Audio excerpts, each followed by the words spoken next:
Historia del pensamiento económico. Neoliberalismo. El neoliberalismo es una corriente económica y política asociada al capitalismo y tiene ya casi un siglo de existencia. Con el tiempo, ha adquirido perfiles borrosos. Comenzó a usarse de un modo más o menos habitual en la década de los 80 del siglo pasado y se ha generalizado en los últimos años para referirse a fenómenos muy distintos. La palabra ha terminado por perder consistencia porque se ha empleado como un adjetivo, muchas veces con un significado inexacto, y entre más sucede esto, se vuelve más ambigua. De hecho, tan ha sido así que actualmente esta expresión tiende a usarse con una connotación negativa, promovida principalmente por sus opositores como las organizaciones sindicales, partidos políticos de izquierda y las corrientes basadas en ideas socialistas y comunistas. El neoliberalismo es un programa intelectual, es decir, un conjunto de ideas cuya trama básica es compartida por economistas, filósofos, sociólogos y juristas, que en este caso los identifica el propósito de restaurar el liberalismo amenazado por las tendencias colectivistas del siglo XX. También es un programa político, una serie de leyes, arreglos institucionales, criterios de política económica y fiscal derivado de aquellas ideas, y que tienen el propósito de frenar y contrarrestar el colectivismo en aspectos muy concretos. Esta corriente es en buena medida producto de una crítica del liberalismo clásico. De esto surgen tres ideas básicas que le identifican. Se requiere de un Estado fuerte. A diferencia de lo mucho que se ha difundido por muchos críticos, el neoliberalismo no pretende eliminar al Estado ni reducirlo a su mínima expresión, sino transformarlo, de modo que sea capaz de sostener y expandir la liga del mercado.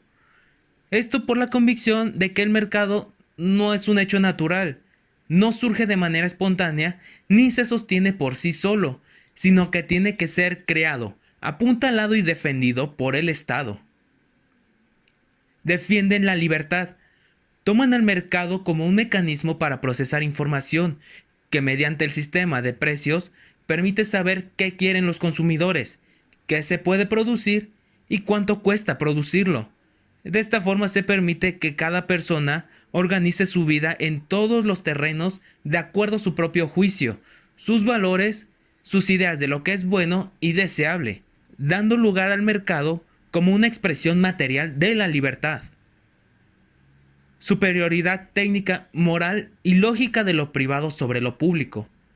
Se supone que, en comparación con lo privado, lo público siempre es menos eficiente y tiende a la corrupción para la satisfacción de intereses particulares, algo inevitablemente político, engañoso y turbio.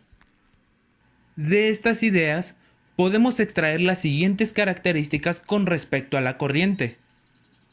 La mínima participación del Estado en la configuración de la economía en un país, la poca intervención del gobierno en el mercado laboral, política de privatización de empresas estatales, libre circulación de capitales internacionales y el énfasis en la globalización. La economía le abre las puertas a las multinacionales para que inviertan. Adopción de medidas contra el proteccionismo económico. La operación de las actividades económicas es notoriamente más simplificada, ya que se resume la burocracia del Estado en el proceso. Oposición al exceso de impuestos y gravámenes. Aumento de la producción para lograr el objetivo básico del desarrollo económico del círculo inversor. Está en contra del control de los precios de los productos y servicios por parte del Estado, es decir, la ley de la oferta y la demanda es suficiente para regular los precios. La base económica debe estar formada por empresas privadas. Está fundamentado totalmente en el capitalismo. Y por último está la privatización. El neoliberalismo cree que al privatizar las empresas propenden a ser más efectivas y productivas que si son públicas.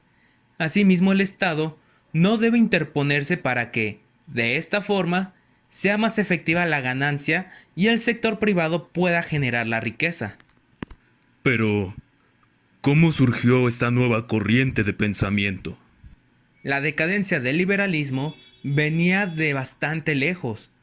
En el último tercio del siglo XIX había empezado a perder terreno en Europa, como consecuencia de varios factores, en particular de las condiciones de vida miserables de la clase obrera, las cuales retrataron Dickens y Zola, y la presión del movimiento socialista de los sindicatos. La vieja política de laissez-faire, dejar que el mercado funcionase libremente para que de manera natural se produjese el bienestar general resultaba insostenible. En todas partes comenzó a adoptarse una legislación laboral que incluía toda clase de restricciones, desde la prohibición del trabajo infantil hasta jornadas máximas, descanso obligatorio, etc. Y el Estado empezó a hacerse cargo de obras y servicios públicos. Los principios liberales se mantuvieron en casi todos los países centrales y en casi todo Occidente, pero acompañados de preocupaciones económicas enteramente nuevas, sobre todo la necesidad de intentar alguna clase de redistribución del ingreso. La idea fundamental, derivada de la crítica socialista de los derechos civiles, era que la libertad no tenía sentido sin la garantía de un conjunto de condiciones materiales, empezando por un ingreso mínimo, salud o educación, la cual se transformó en un movimiento llamado nuevo liberalismo o liberalismo social. Eso era lo que quedaba del liberalismo, lo que tenía vigencia en todo caso a principios del siglo XX, es decir, algo muy parecido a lo que después sería la socialdemocracia. El panorama se complicó todavía más con la Primera Guerra Mundial por dos razones.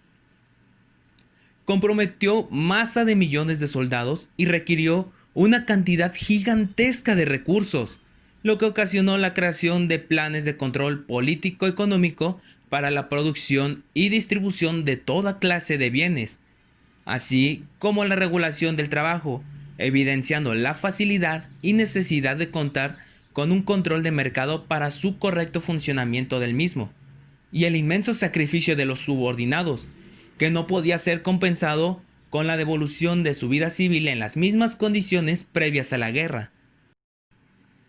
A partir de aquí inicia lo que se conoce como la era de las tiranías, según Elie Halevi.